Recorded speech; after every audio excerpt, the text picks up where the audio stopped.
누가복음 17장 11절부터 19절 말씀입니다.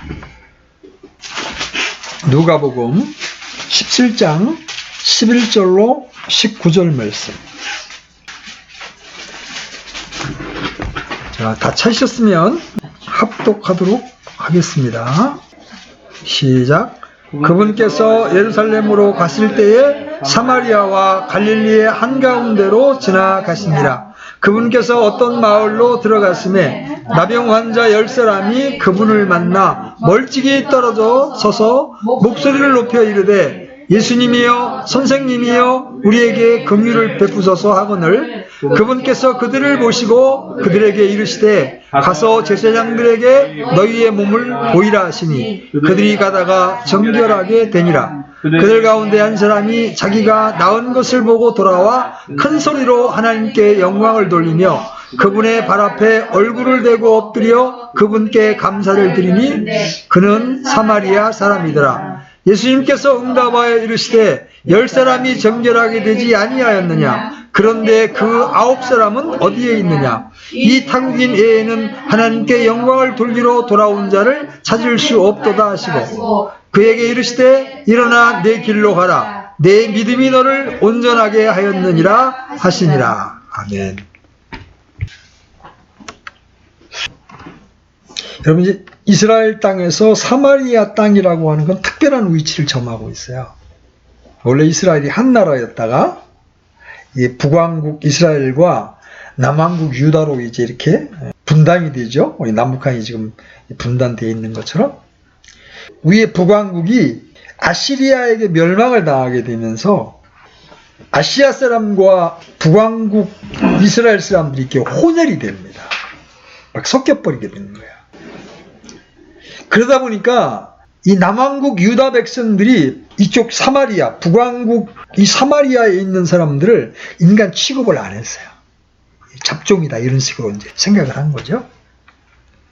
그래서 유대인들이 여기서 갈릴리를 가게 될 때, 유대에서 갈릴리를 가게 될 때 사마리아 땅을 거쳐서 지나가지 않고 지중해 이쪽 바닷가를 이렇게 지나서 이렇게 돌아다니는 거예요. 사마리아 땅은 내가 밟고 싶지도 않다. 그 정도로 이제 사마리아 땅은 무시를 당하는 그런 땅이었습니다. 한마디로 이 남왕국 유다 백성들의 입장에서는 저들은 상종하기조차 싫다 이거거든요. 그런데 이제 요한복음 4장에서 예수님이 유대에서 갈릴리로 가실 때에 반드시 사마리아를 통과해야 하겠으므로라는 이런 표현이 나와요. 그때 이제 수가성의 여인이 이제 구원을 받는 장면이 요한복음 4장에 등장하죠.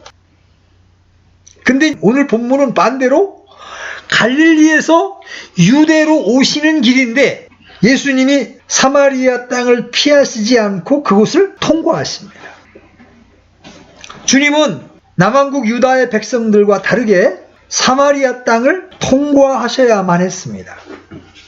그것은 수가성의 여인을 구원하셔야 했고 오늘 우리가 본 10명의 나병 환자, 문둥병자를 고쳐야 하셨기 때문이에요. 주님은 말씀하시죠? 내가 의인을 부르러 온 것이 아니요 죄인을 불러 회개케 하기 위하여 왔느니라. 스스로 의롭다고 생각했던 유대인들은 사마리아인들을 피했지만 우리 모든 사람의 구주이신 주님은 반드시 사마리아를 통과하셔야 했던 겁니다. 그래서 우리 같은 이방의 죄인들에게도 주님은 찾아오신 거예요. 아까 제가 그리스도인은 소통의 달인이 되어야 된다는 말씀을 드렸는데 바로 이런 마음의 위치로 그들에게 찾아가야 하는 겁니다. 오늘 본문은 주님을 만나 문둥병을 고침받는 나병을 고침받은 10명의 이야기가 기록되어 있습니다. 오늘 우리는 이 본문에서 우리가 어떤 구원을 받은 자인지 그리고 그 구원을 어떻게 이해하고 살고 있는지를 살펴보려고 합니다. 어떤 분들에게는 이 말씀이 위로의 말씀이 될 수 있고 또 어떤 분들에게는 찔림으로 들려질 수도 있을 겁니다. 구약 성경에서 이 나병은 죄의 상징으로 묘사가 됩니다. 그래서 유대인들은 나병을 하나님의 심판과 저주로 생각했어요. 실제로 그런 실제가 많았죠? 모세가 에디오피아 여인과 결혼한 것을 그 누이와 형인 아론과 미리암이 비판했을 때 하나님께서 미리암을 징계하셔서 이 문둥병이 발하게 하셨습니다. 그래서 진영 밖에서 일주일간 격리가 됩니다. 민수기 12장에 그 말씀이 나오죠. 또 엘리사의 종 게하시는 나만 장군을 고쳐준 대가로 몰래 금 2달란트를 받아 챙김으로 본인과 후손이 나병에 걸릴 것이라고 하는 저주를 받게 됩니다. 또 역대하 26장에 보면 우시야 왕이라는 사람이 등장해요. 이 우시야 왕이 처음에는 참 잘했습니다. 근데 후에 자신이 제사장의 역할까지 감당하려다가 성소에서 이제 제사장 대신 분향을 하려고 한 거예요. 성소에서 분향은 누구만이 할 수 있는 거야? 제사장만이 할 수 있는 거예요. 근데 왕인 자신이 그것까지 하려고 그러다가 하나님의 징계를 받고 문둥병이 발해서 애딴 집에서 살게 되는 모습이 나타납니다. 이 나병 환자들은 그 병의 전염성 때문에 가족들과 함께 살 수가 없어요. 그래서 마을 밖에서 따로 살았습니다. 우리나라에도 나병 환자가 발생하면 어디로 보내졌어요? 소록도라고 하는 나병 환자들만 사는 동네로 보내집니다. 왜냐하면 전염성이 강하기 때문에. 그런데 지금 어떤 마을에 10명의 문둥병자가 때로 등장을 했습니다. 오늘 이 마을에 문둥병자, 이 나병 환자가 등장한 것은 정상적인 상황에서는 있을 수 없는 일이에요. 율법의 규례로도 이들은 진영 밖에 머물러야 했습니다. 여러분, 구약에 나타난 나병 환자의 진단과 처방을 여러분 한번 이렇게 떠올려 보십시오. 이게 레위기 13장에 나와 있어요. 거기 보면 사람의 살의 피부에 종기나 딱지나 반점이 생겨서 그 피부가 나병같이 되면 즉시 제사장에게 데리고 가야 합니다. 제사장은 의학적 견지에서 환자를 치유하기 위해서가 아니라 그 피부병이 나병에서 비롯된 것인지 아니면 일반 피부병인지를 분별해낼 목적으로 환자를 이제 살펴보게 되죠. 그 피부병이 나병에서 비롯된 것이라면 즉시 제사장은 그가 부정하다고 진단을 내립니다. 일단 부정하다는 결론이 내려지면 그는 나병 환자로서 더 이상 진에 머물 수가 없어요. 진 밖으로 쫓겨나서 혼자 살아야 합니다. 사람과 사귈 수 없고 성전에 나가 제사를 드릴 자격도 박탈이 됩니다. 이것은 그 환자에게는 사형 선고와도 같은 형벌이었습니다. 그래서 제사장은 아주 신중하게 환자의 피부병을 진단해야 합니다. 이 나병이라는 말은 치다, 때려 눕히다라는 뜻이에요. 유대인들은 나병을 하나님께서 내리시는 천형으로 여겼습니다. 나병은 자신도 모르게 3년, 자신이 알고 3년, 남이 알고 3년이라는 말이 있습니다. 그래서 남이 알 정도가 되면 어떻게 돼? 이제 얼굴이 찌그러지고 온몸에서 심한 악취가 납니다. 팔다리가 떨어져 나가고 눈이 멀고 몸뚱이만 남아있다가 서서히 죽어갑니다. 이 나병 환자의 모습은 너무나 흉측하기 때문에 사람들이 무서운 공포를 느끼게 되어 있습니다. 오늘날은 이제 나병 치료가 가능해졌어요. 하지만 당시에는 약이 없었습니다. 이 나병 환자가 생기면 철저하게 격리를 시켜서 다른 사람들에게 옮기지 않도록 하는 것이 최선의 방책이었습니다. 문둥병자로, 나병 환자로 진단이 내려진 환자는 어떻게 됩니까? 13장 45절 46절 이렇게 이야기합니다. 그 병이 있는 나병 환자는 자기 옷을 찢고 자기 머리에 쓴 것을 벗고 덮개로 입술을 가리고 애치기를 부정하다 부정하다 할 것이요, 그 병이 그에게 있는 날 동안 그가 늘 더러우리라. 그가 부정한 즉 혼자 살되 그의 거처는 진영 밖이 될지니라. 사람들이 보이면 멀리서 어떻게 외쳐야 돼? 나는 부정합니다. 나는 부정합니다. 이렇게 외쳐야 되는 거예요. 왜냐하면 사람들이 부시 중에라도 나병 환자와 접촉하지 않도록 하기 위해서죠.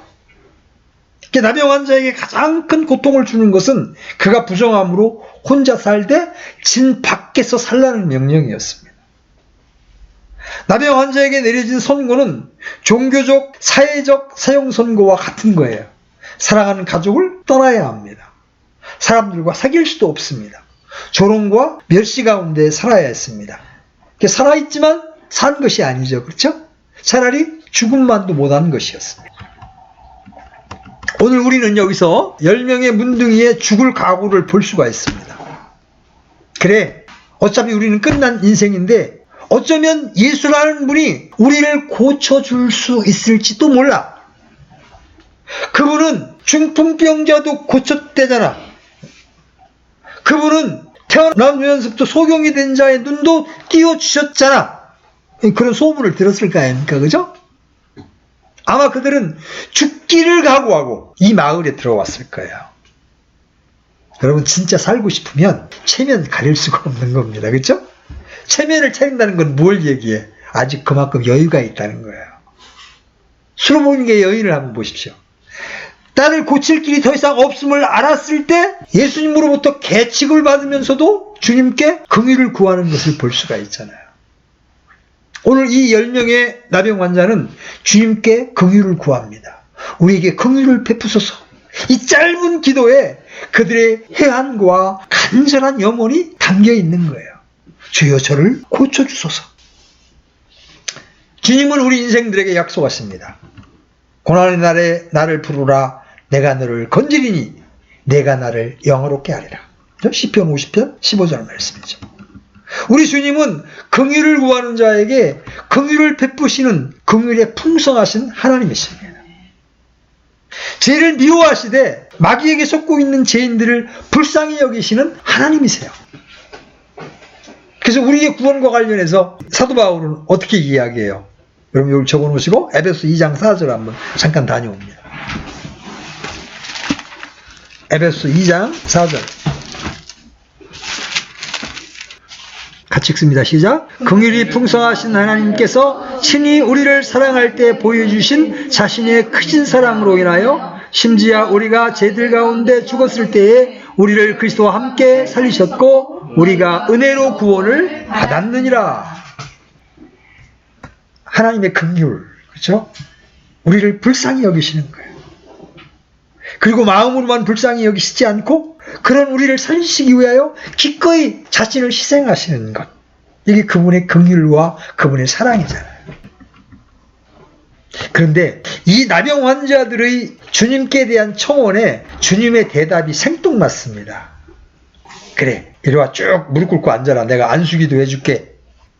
이렇게 말씀하시지 않고 대뜸 제사장들에게 내 몸을 보이라 이렇게 말씀하십니다. 원래 구약에도 나병이 나았을 때 제사장에게 보이게 되어 있습니다. 근데 또 문둥병자들의 반응도 이상해요. 아니, 나만 장군은 요단강물에서 7번 씻었을 때 나았는데 그냥 제사장에게 가라 그러면 어떻게 합니까? 지금 고름이 철철 흐르는데 어떻게 제사장에게 갑니까? 이렇게 항해할 수 있었을 텐데 아무 말 없이 제사장에게로 갑니다. 또 여러분 여기서 발견할 수 있는 진리가 있어요. 바로 주님의 말씀의 권위입니다. 여러분 이 복음서 읽다 보면 예수님이 제자들에게 너는 따라오라 그러면 하는 것을 멈추고 그냥 따라가는 걸 보면서 희한하다. 어떻게 저렇게 금방 따라갈까? 우리 그렇게 생각하기 쉽잖아요. 그죠? 그게 바로 주님이 가지신 신적인 권위예요. 이 말씀의 권위가 우리에게 믿음을 주는 거예요. 아멘. 이것이 구원받는 방법이에요. 아멘. 그 권위 있는 말씀이 우리에게 임할 때 우리 안에 믿음이 생기는 거예요. 그래서 이들은 그냥 아직 나지도 않았는데 제사장에게 보기로 가고 있습니다. 레위기 14장에 보면 이 나환자의 정결법이 쭉 등장해요. 이 나병은 인간의 힘으로는 고칠 수 없는 불치의 병이었습니다. 그러나 하나님의 긍휼과 은혜로 치료되는 경우가 있었어요. 그럴 경우 3단계의 정결 의식을 행함으로 공동체 안으로 들어오도록 규례를 정하셨습니다. 그게 레위기 14장에 나와요. 나병 환자가 나았다는 소식을 들으면 제사장은 진영 밖으로 나가서 직접 나병 환자를 진찰을 합니다. 제사장이 확인을 해보고 그 환부가 나았으면 진영 밖에서 정결한 새 2마리와 백향목과 주홍색 실과 우슬초를 가져오게 해서 정결식을 행합니다. 먼저 흐르는 물 위에 질그릇 안에서 새 1마리를 잡습니다. 다음에는 주홍색 실로 묶은 백향목과 우슬초에 그 피를 찍어서 나병에서 나은 사람에게 7번을 뿌립니다. 다른 새 한 마리는 잡은 새의 피를 찍어 들어서 놓아줍니다. 날아가게 해줍니다.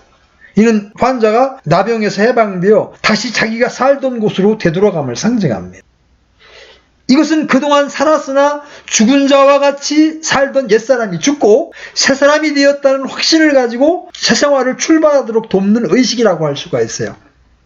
그 후에 그 사람은 옷을 빨고 모든 털을 밀고 몸을 물로 씻어야 합니다.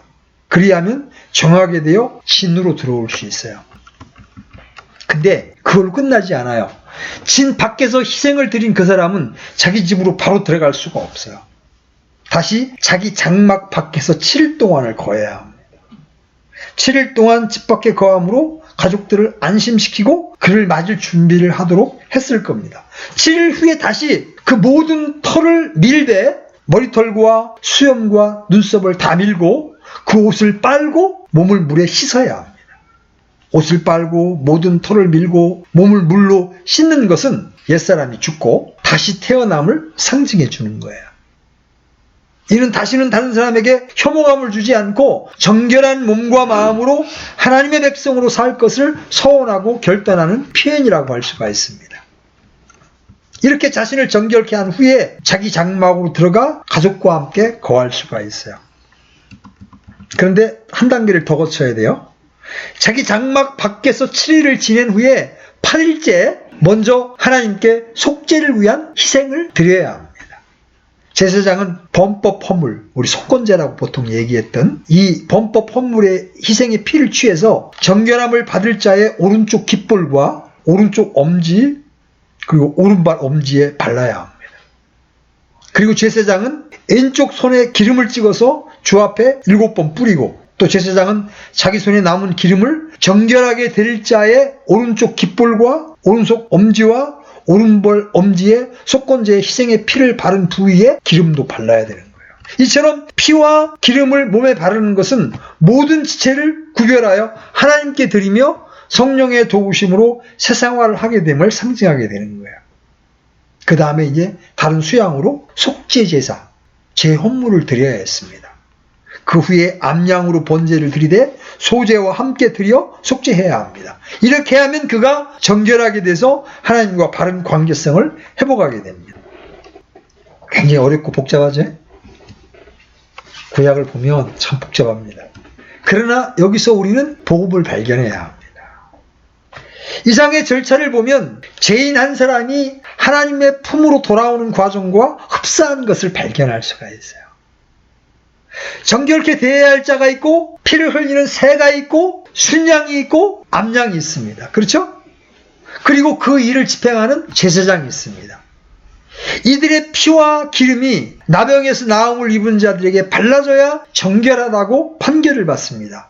오늘 우리는 그리스도의 피로 칠해지고 성령의 기름 부음을 받은 자들입니다. 그렇죠?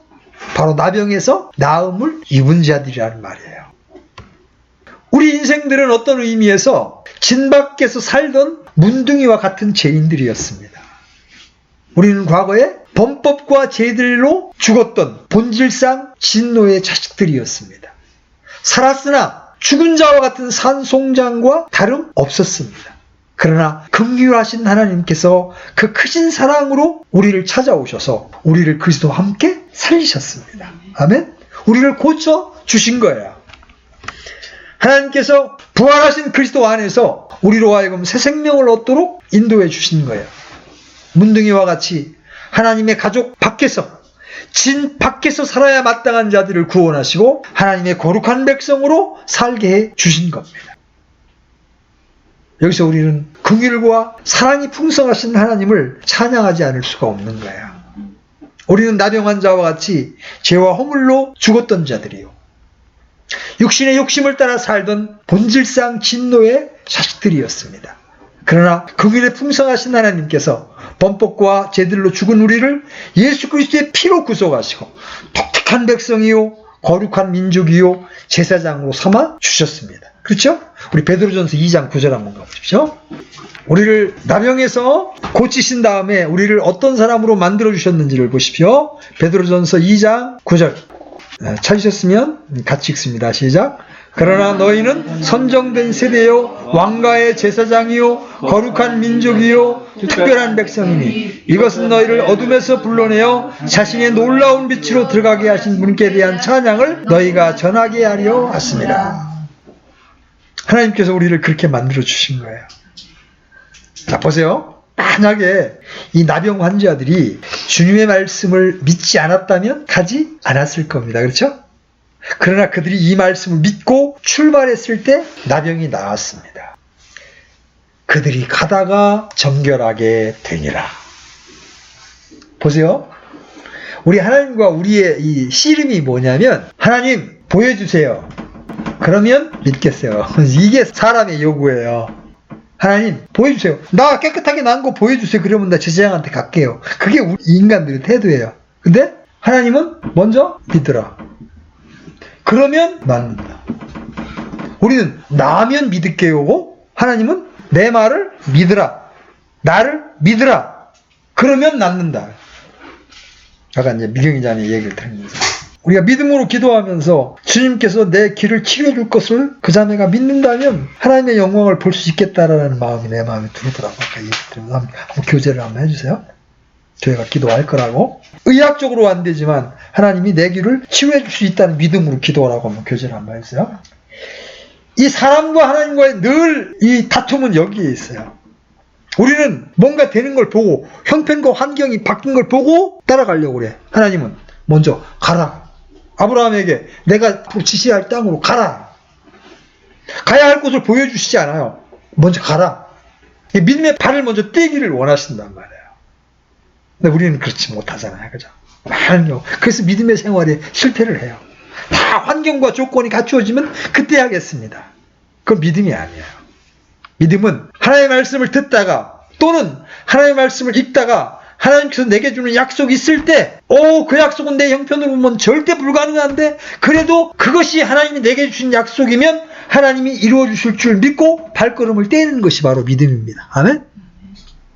오늘 나병 환자들 봐요. 그들이 가다가 정결하게 되니라. 정상적인 사고방식이면 어떻게 해야 돼? 낫고 난 다음에 가야 되잖아. 그죠? 근데 가라 그러니까 가. 믿음으로 발걸음을 떼니까 가다가 정결하게 되니라. 우리가 여기서 찾아내야 할 영적 교훈이 뭐예요?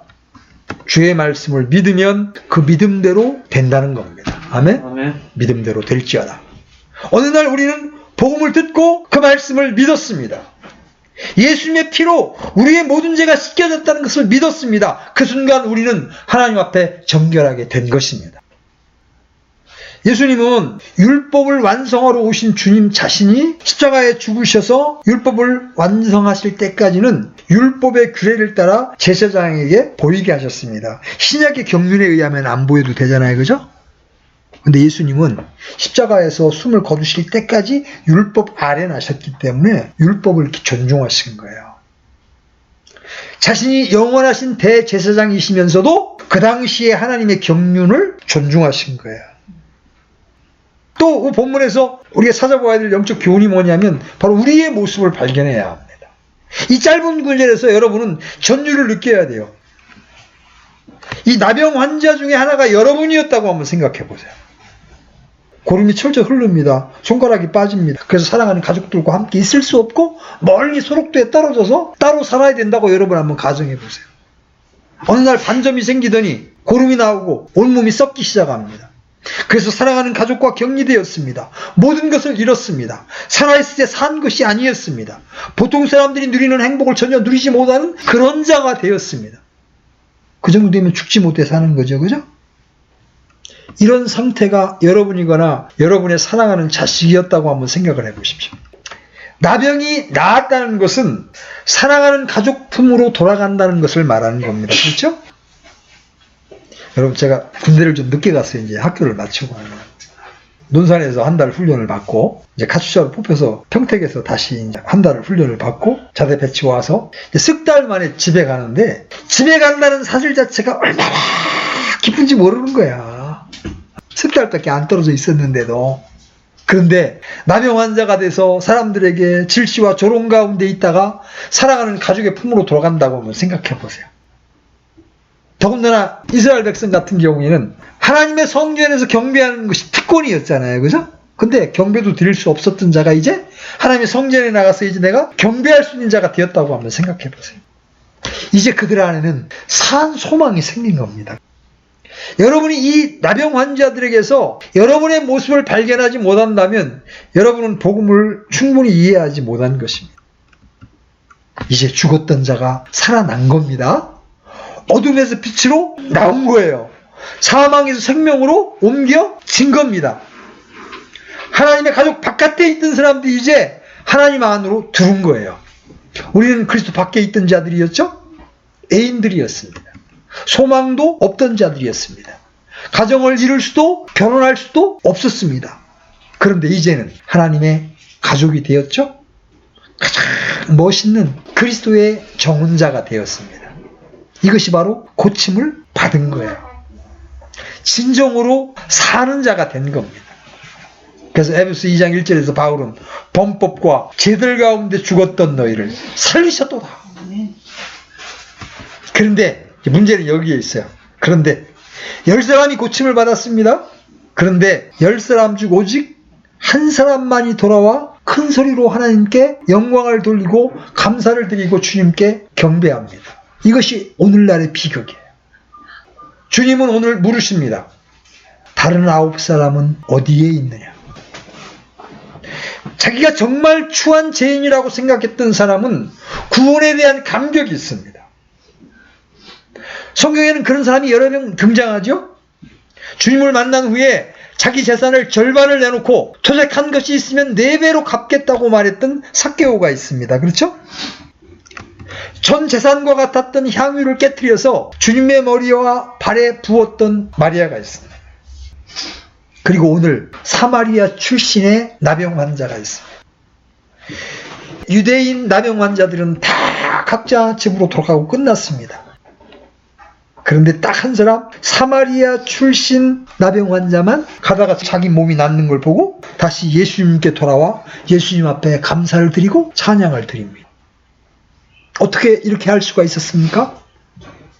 많은 죄가 용서되었기 때문입니다. 성경은 분명하게 말씀하십니다. 적게 용서받은 자는 적게 사랑하는도다. 내가 어떤 죄인이었는데 하나님께서 나를 구원하셨는지를 깨달을 때 하나님 앞에 경배로 나올 수가 있는 거예요. 시몬의 집에서 눈물로 예수님의 발을 씻긴 여인을 성경은 죄인인 여자라고 묘사를 합니다. 죄가 많은 가운데 은혜가 더욱 넘치는 겁니다. 우리에게는 예수님의 머리에 전 재산과 같은 향기를 부을 수 있는 감격이 왜 없는 겁니까? 그것은 그녀보다 훨씬 더 의롭다고 생각하기 때문에 그렇습니다. 우리에게는 나음을 입은 문둥병자처럼 주님께 돌아와 전심으로 주님을 찬양하며 경배하는 영이 왜 없습니까? 자신이 문둥병자로 발견된 적이 없기 때문에 그렇습니다. 우리는 나병 환자였습니다. 영적인 문둥이었습니다. 그래서 에덴에서 쫓겨난 자들이었습니다. 그런데 어느 날 주님이 찾아오셔서 그런 영적인 문둥병을 고쳐주셨습니다. 마땅히 그분을 경배하고 찬양하고 감사해야 하지 않겠습니까? 주님은 10사람을 고쳐주셨습니다. 그 10사람 모두 은혜를 입었습니다. 그런데 가장 시원찮은 사마리아인만 돌아와서 경배를 하고 있습니다. 안 돌아온 사람은 무엇입니까? 할 일이 많은 사람들이죠. 이제 돌아간 남편도 챙겨야 하고 아내도 챙겨야 하고 돈 벌어서 아이들 대학도 보내야 합니다. 하나님의 선물인 구원은 기뻐하지만 구원의 주에게 돌아와 경배할 줄은 모릅니다. 어쩌면 이들이 우리의 모습일지도 모릅니다. 단 한 시간도 집중하여 주님께 찬양하지 못하고 그분의 말씀에 엄중하게 반응하지 못하고 교회와 결합하여 하나님의 처소로 지어져 가려고도 하지 않습니다. 개인주의와 독립적 경향으로 가득합니다. 그러면서 주여 하고 종교난에는 기독교라고 씁니다. 그런 사람들에게 예수님은 단지 나의 축복의 통로로만 필요할 뿐이에요. 어쩌다 고난 가운데 있을 때나 마지못해 돌아와서 살려달라고 합니다. 그리고 살려주면 다시 또 새싹으로 돌아갑니다. 저희 집에 가끔 오는 제가 20년 전에 다니던 교회에서 만난 사람이 있어요. 엊그저께도 이제 저희 집을 또 찾아왔어요. 꼭 망하면 찾아와. 내가 그 짓 하지 말라. 그건 사망의 길이다 얘기하면 형제님이 몰라서 그러는 겁니다. 이건 확실한 성공의 길입니다. 어떻게 못 말리잖아요. 한 1년 지났어요. 쫄딱 망했는지 다시 찾아왔어요. 필요할 때만 찾는 거예요. 필요할 때만. 내가 이제 그래서 며칠 전에 형제님이 만약에 빡세다 싶어도 우리 모임에 계속 붙어 있었으면 지금쯤 형제님 변했을 거예요. 이렇게 세상으로부터 사기당하고 이렇게 비참하게 되지 않았을 거예요. 근데 형제는 욕망을 따라 사느냐고, 나하고 같이 있으면 통제를 받을까봐 자유롭게 살려고 그렇게 떠돌아다니다가 인생을 망친 거야. 그렇게 이제 교제를 해줬어요. 살려주면 세상으로 돌아가. 언젠가 그리스도의 심판석에 설 때 우리는 두려움으로 이러한 우리의 태도를 직고해야 합니다. 어쩌다 예수 믿은 것이 짐이 되고 교회 생활이 짜증이 나고 지체들과 어울리는 것도 지겹습니다. 여러분의 구원이 잘못된 것이 아니라면 우리는 이런 우리의 모습에 가슴을 찢으면서 애통해야 합니다. 일요일 한번 억지로 집회에 나와 딴 생각하다가 가는 것은 9명의 모습과 다르지 않은 거예요. 문둥이를 구원하신 하나님께서 그들의 찬양과 감사와 경배를 받으시고자 하는 기대가 부당한 건가요? 찬양받기를 원하시는 것이 잘못되었나요? 인간 세계에서도 은혜를 모르면 배은 망덕이라고 합니다. 그렇죠? 우리가 받은 은혜가 어떤 것입니까? 사마리아 문둥이는 새로운 삶을 살게 하신 그 은혜가 놀라워 돌아온 거예요. 그래서 우리는 이 시간 우리를 구원하신 그 이유를 분명하게 알아야 합니다.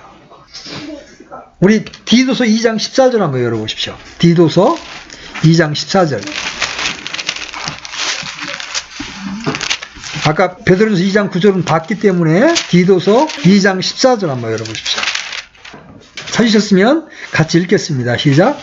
그분께서 우리를 위하여 자신을 주심은 모든 불법으로부터 친히 우리를 구속하시고 우리를 정결하게 하사 선한 행위에 열심을 내는 백성 곧 자신을 위한 특별한 백성이 되게 하려 하십니다. 누구를 위한 독특한 백성? 자신 하나님을 위한 독특한 백성이 되게 하려고 우리를 구원하셨단 말이에요. 자, 고린도후서 5장 15절도 열어보십시오. 고린도후서 5장 15절 같이 읽습니다. 시작. 그분께서 모든 사람을 위하여 죽으신 것은 살아있는 자들이 이제부터는 자기를 위하여 살지 아니하고 오직 자기를 위하여 죽었다가 다시 일어나신 분을 위하여 살게 하려 하십니다. 우리를 구원하신 목적이 분명하죠? 바로 그분을 위하여 살도록. 그런데도 그분의 은혜를 입었다고 말하면서 그분을 경배하는 일조차 하지 못하겠다. 이 심각한 거죠. 하나님은 구원받은 백성의 찬양을 받으시고 영광을 받으시기를 기뻐하십니다.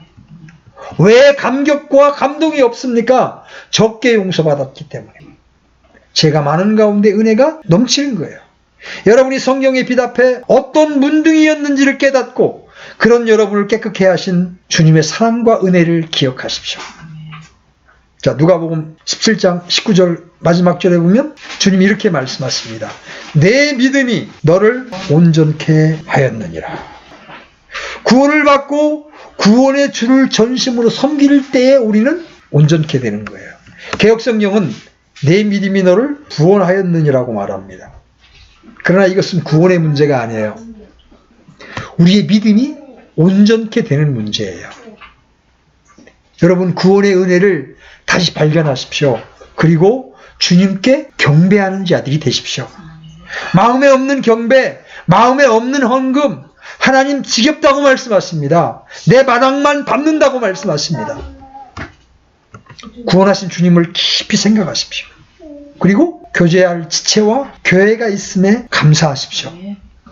교회가 사랑이 부족해 보입니까? 여러분이 그 부족함을 채우십시오. 우리가 어떤 자인데 구원을 받았는지 또 왜 구원하셨는지를 다시금 말씀을 통해 분명하게 깨닫고 한 마음으로 주님께 우리의 온 존재를 드리는 자들이 되십시오. 그때 우리는 우리의 믿음이 온전케 되어서 주님 앞에 더 성장한 모습으로 발되는 것입니다. 아멘? 그래, 우리 기도합시다. 하나님 아버지, 나병에 걸려서 이 세상과 격리되고 소망이 없던 10명의 그 죄인들을 구원하신 그 주님의 긍휼을 오늘 말씀을 통해 보여주시니 감사합니다. 우리도 그들과 같이 하나님에게서 쫓겨나 죽어가면서도 죽는 것을 알지 못하고 소망이 없이 살던 그런 자들이었는데 긍휼에 풍성하신 하나님께서 저희를 찾아와 주셔서 우리의 이 문둥병을 고쳐주시고 우리를 살려내 주셔서 이 땅에서 가치 있는 삶을 살 수 있는 복을 주셨습니다. 주님 감사합니다. 그럼에도 때로 우리가 이 은혜를 망각하고 얼마나 많은데 주님을 위하여 살기보다 나의 육신의 욕심과 야망을 위해 살 때가 많은지 모릅니다. 오 주여, 이런 우리를 불쌍히 여겨주시고 우리를 구원하신 목적을 우리 마음속에 선명하게 계시해 주셔서 우리가 우리 자신을 위하여 사는 자들이 아니라 우리를 구원하신 주님의 영광을 위하여 사는 자들로 변화될 수 있도록 저희들을 이끌어 주시기를 원합니다. 오늘 말씀을 통해서 새로운 신앙의 지표를 제시해 주신 주님 앞에 감사를 드립니다.